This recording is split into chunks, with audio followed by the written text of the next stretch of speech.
Eu vou usar hoje o capítulo 26, então deixa aberta, nós vamos ler alguns trechos. Nós estamos numa série da vida de Jesus. Já chegamos na parte que é chamada da paixão de Cristo. Hoje vamos falar sobre a traição de Judas. Semana que vem já indo para o julgamento, depois a morte e por fim a sua ressurreição. Hoje é a 14ª, 14 semanas. Já são mais de 3 meses que nós estamos na terça-feira falando sobre Jesus nas terças da esperança. Vamos lá então, Mateus 26, 47 a 50. Falava ele ainda, e eis que chegou Judas, um dos 12, e com ele grande turba com espadas e porretes, vinda da parte dos principais sacerdotes e dos anciãos do povo. Ora, o traidor lhes tinha dado este sinal: aquele a quem eu beijar é esse, prendei-o. E logo aproximando-se de Jesus, lhe disse: salve, mestre, e o beijou. Jesus, porém, lhe disse: amigo, para que vieste? Nisto, aproximando-se eles, deitaram as mãos em Jesus e o prenderam. Mais uma oração. Pai, vamos agora ler a Tua palavra, vamos comentar sobre ela. Pedimos que toque o Teu Espírito Santo, toque, trabalhe, ensine cada coração. Pai, Tua palavra sempre viva, sempre nos ensina algo. Quando um coração está carente, sedento, aberto para ouvi-la, alguma coisa podemos tirar de muito útil para a nossa vida. Assim faça essa obra em nós, em nome de Jesus. Amém. Então, pessoal,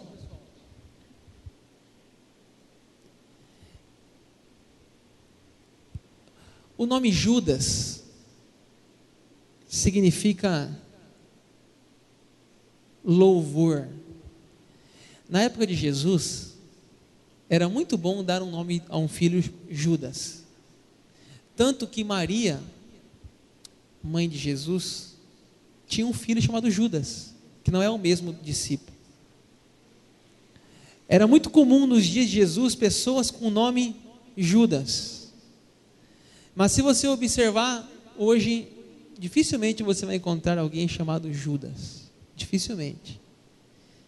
Exatamente pela vida de Judas na Bíblia, pelo que ele fez. Até difícil você encontrar um cachorro chamado Judas. E se for um pitbull, quem sabe ele chama Judas. Interessante essa observação, que poucos Judas estão aí hoje em dia por ser um país cristão. Mas vamos lembrar da história.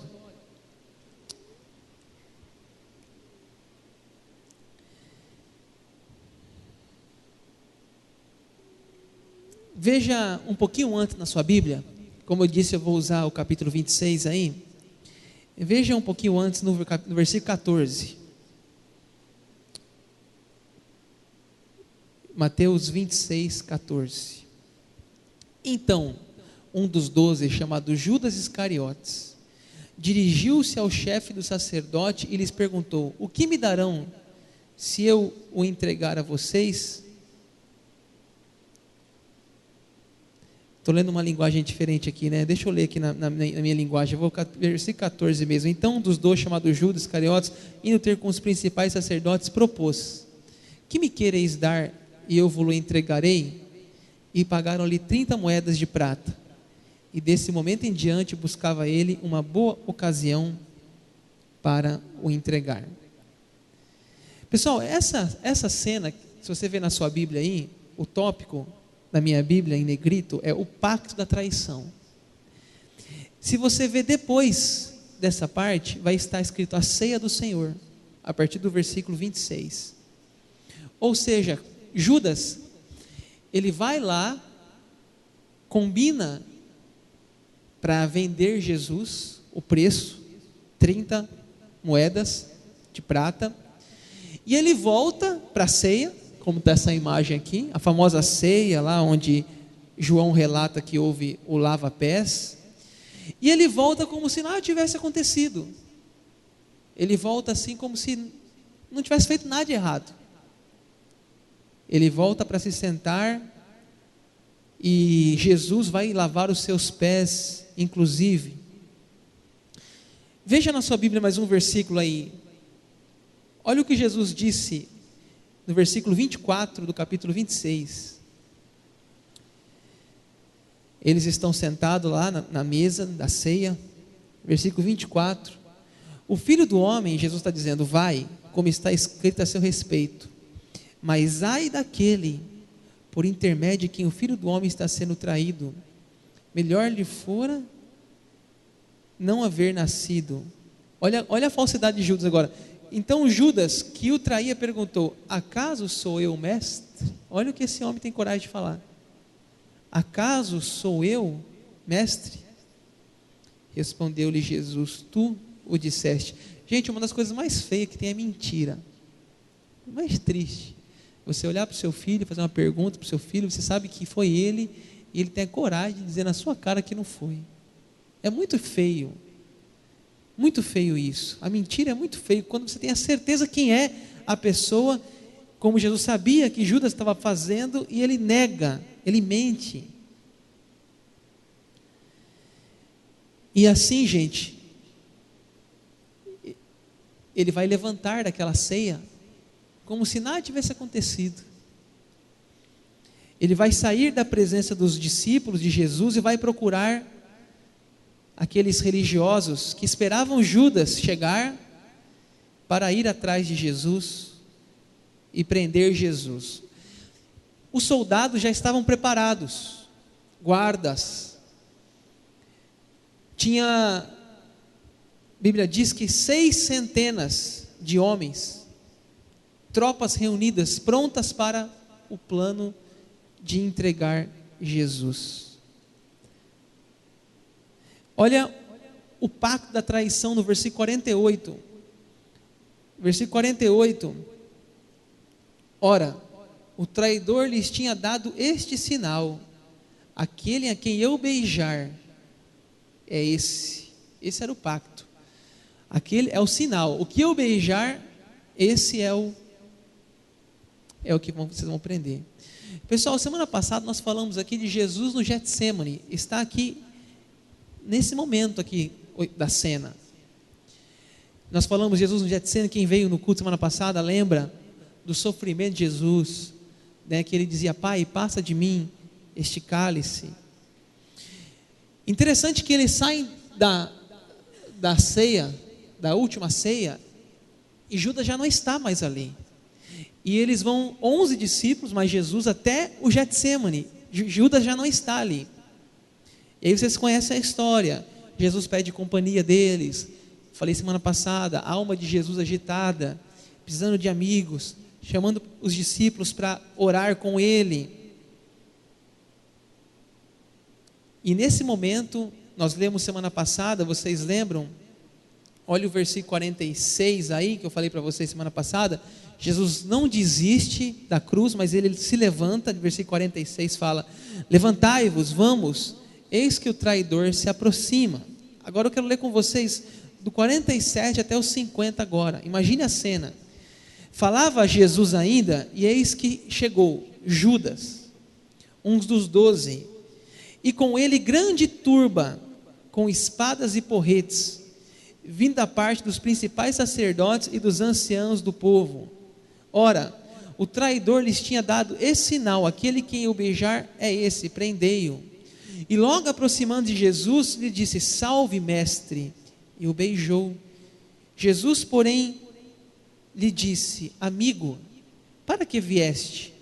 Nisto, aproximando-se eles, deitaram as mãos em Jesus e o prenderam. Gente, uma das coisas para mim mais fortes nesse versículo, nesse texto aqui, é quando Jesus chama ele de amigo. Veja que está escrito na sua Bíblia essa palavra, amigo. Amigo, para que vieste? Versículo 50. Amigo, para que vieste? Eu fico imaginando, pessoal, Judas ouvir isso de Jesus, naquela noite escura, sombria, triste. Ele traindo Jesus, Jesus falando assim para ele: amigo. Mas imagina você trair uma pessoa, a pessoa te chama de amigo ainda? Deve ser uma dor na consciência muito, muito grande, muito alta. E Judas parece que não tem reação, ele está duro, ele está seco. E aquele sinal foi dado, assim aqueles homens agora vêm marchando na direção de Jesus com muita força. E nessa cena, pessoal, os evangelhos, nós temos na Bíblia 4 evangelhos, 3 sinóticos, que são muito parecidos, e João, que é um pouco diferente. Algumas histórias se repetem, mas algumas são só de João, porque João tem um objetivo um pouco diferente dos outros 3. João é mais evangelístico, os outros são mais a história narrada, propriamente dita.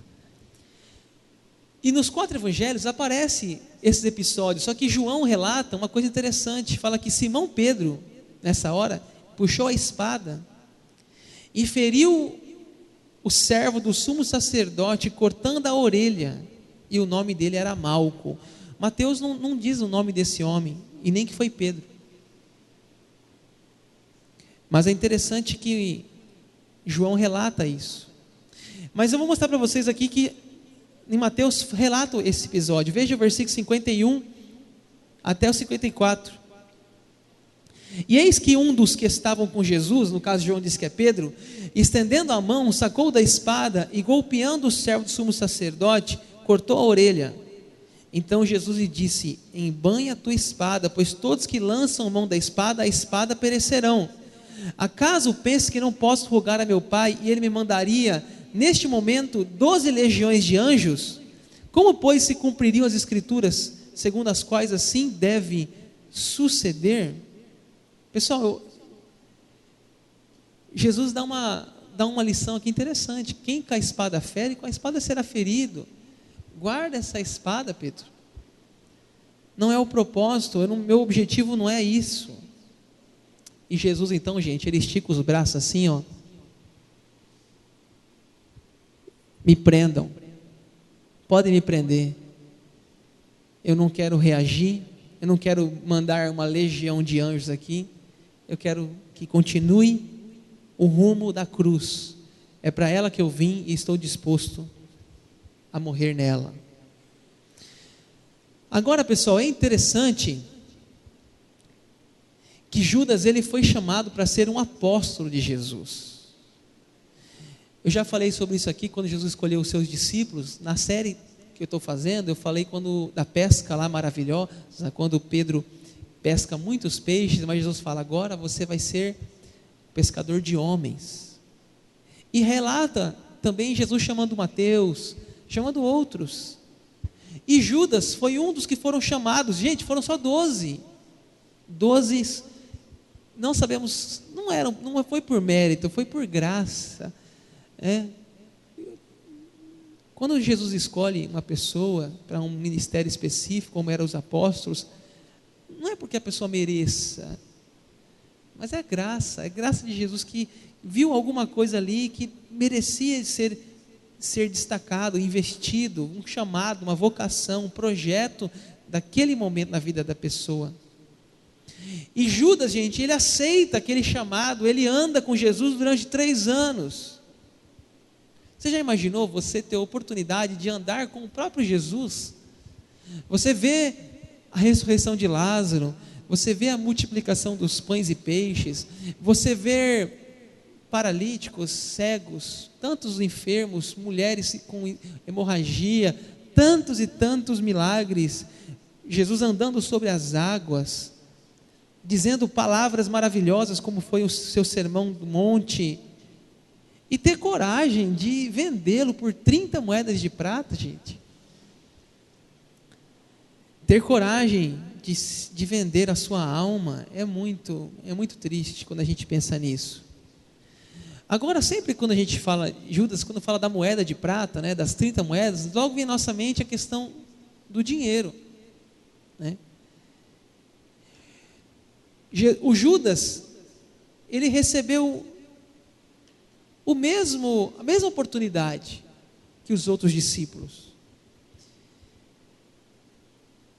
E chega a dizer João capítulo 13, versículo 29, Judas era quem trazia a bolsa.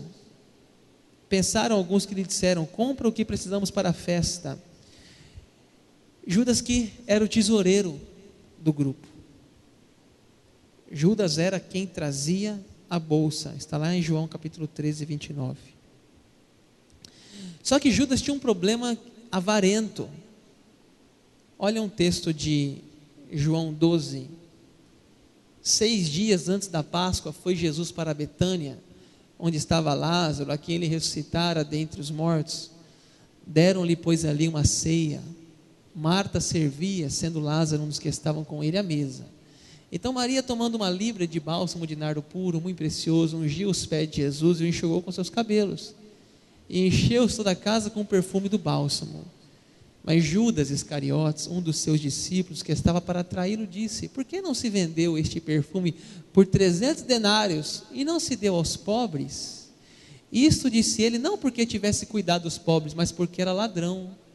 E tendo a bolsa, tirava o que nela se lançava. Aí está a fraqueza da vida de Judas. Era uma área que ele tinha que vigiar mais na vida dele. Pessoal, quando eu falo de fraqueza, cada pessoa tem dificuldade. Talvez para um, dinheiro é uma área bem resolvida, mas talvez para o outro, dinheiro é uma grande tentação. Talvez para o outro, o domínio da língua é a grande dificuldade da sua vida, e já lida bem com a parte sexual. O outro, a sexualidade é o grande desafio dele, e é tranquilo na área do dinheiro. Ou seja, cada um tem as suas próprias dificuldades, tentações, e o diabo é astuto. Ele sabe qual é a área da nossa fraqueza. Judas, ele mostra nesse texto que ele não estava preocupado com os pobres, mas sim com o dinheiro desperdiçado. Dinheiro, gente, é mais do que uma moeda, é um Deus, disse Jesus. Pessoal, não tem problema você ser uma pessoa rica. Tanto que o Antigo Testamento fala que, várias passagens, que o povo de Israel, a prosperidade, né? Você pode ser uma pessoa próspera, você pode ser uma pessoa rica, não tem problema.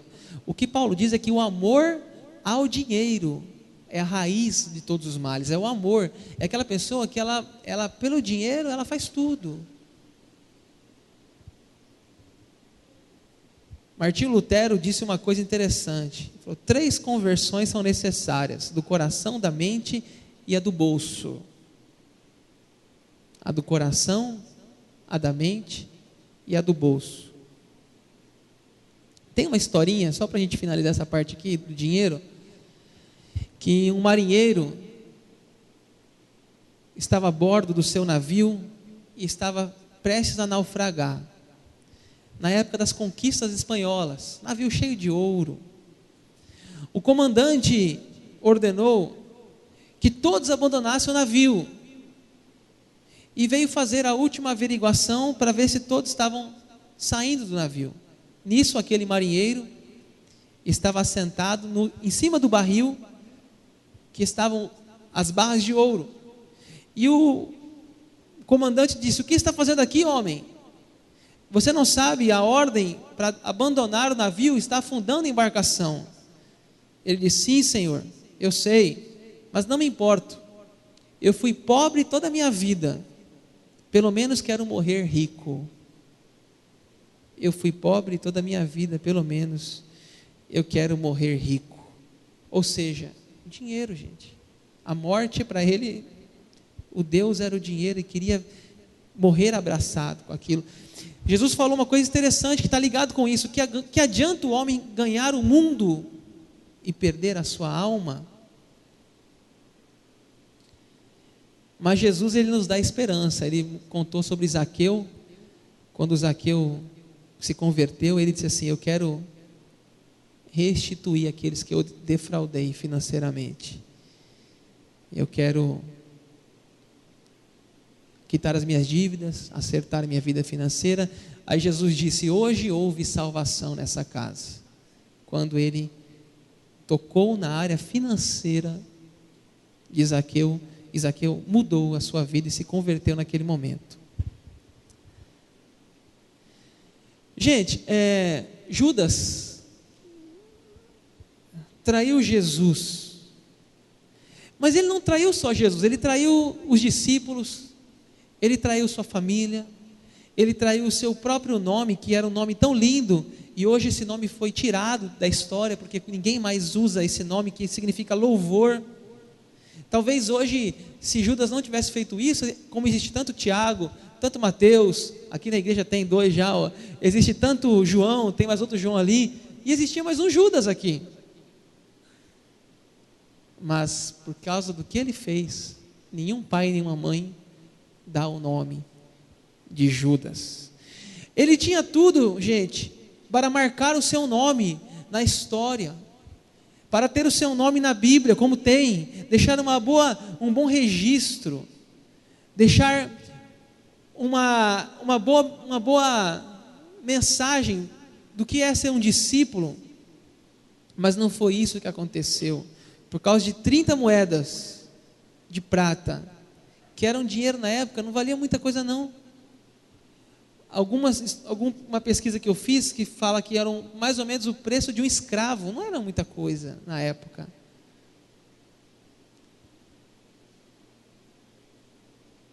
Ele se vendeu por 30 moedas de prata. E o final da vida dele, gente, é triste, porque, deixa eu mostrar mais uma vez aí a Bíblia para vocês, ainda em Mateus capítulo 27 agora, passando 26 e 27, Mateus 27, versículo 3. Então Judas, o que traiu, Mateus 27, 3, vendo que Jesus fora condenado, tocado de remorso, devolveu as 30 moedas de prata aos principais sacerdotes e aos anciãos, dizendo: pequei, traindo sangue inocente. Eles, porém, responderam: que nos importa? Isso é contigo. O que está dizendo aqui, gente, é que Judas tentou devolver aquele dinheiro. Ele teve remorso. Ele quis, de alguma forma, resolver. Tem um texto também paralelo aí que diz que ele jogou aquelas moedas lá no pátio. Mas ninguém queria, porque sabia que aquela moeda ali era preço de sangue. E fica imaginando Judas, nesse momento, com pensamento suicida. Eu falei domingo passado, agora retrasado, na série dos 10 mandamentos, eu falei lá: não matarás, que é um mandamento. E nós falamos sobre suicídio. E imagine o diabo na mente de Judas: Judas, você não vale nada. Judas, você traiu o próprio Deus. Judas, não há saída para você, não tem solução, seu caso é perdido. E Judas foi se entregando a uma melancolia, a uma depressão, a uma vontade de morrer. Versículo 5 do capítulo 27, Mateus 27, 5 diz: então Judas, atirando para o santuário as moedas de prata, retirou-se e foi enforcar-se.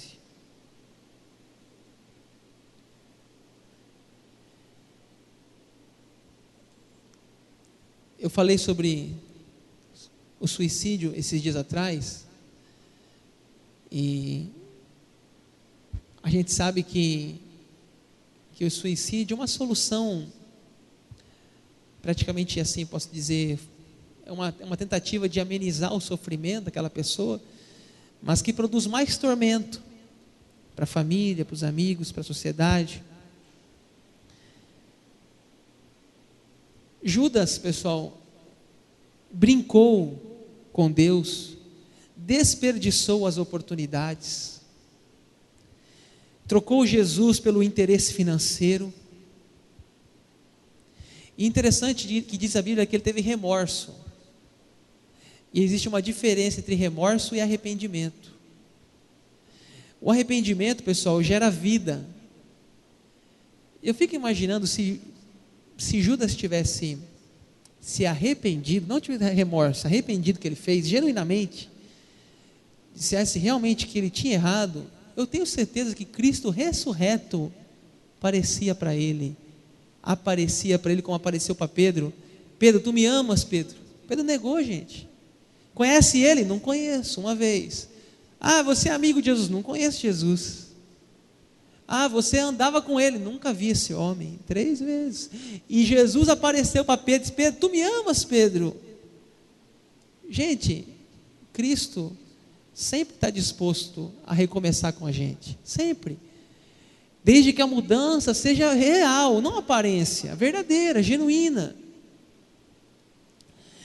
Então,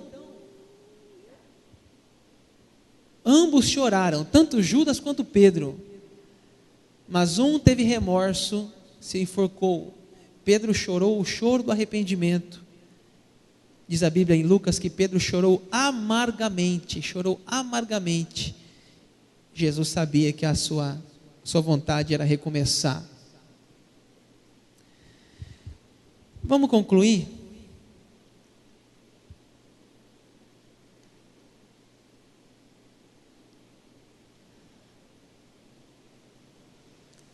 Judas, pessoal, somos nós.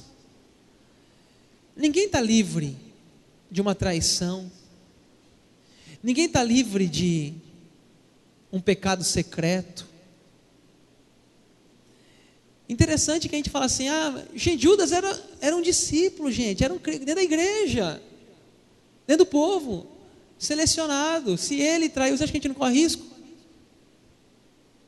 Mais uma vez, o que eu citei domingo, né? Aquele que está em pé, diz a palavra, cuidado que não caia, veja que não caia.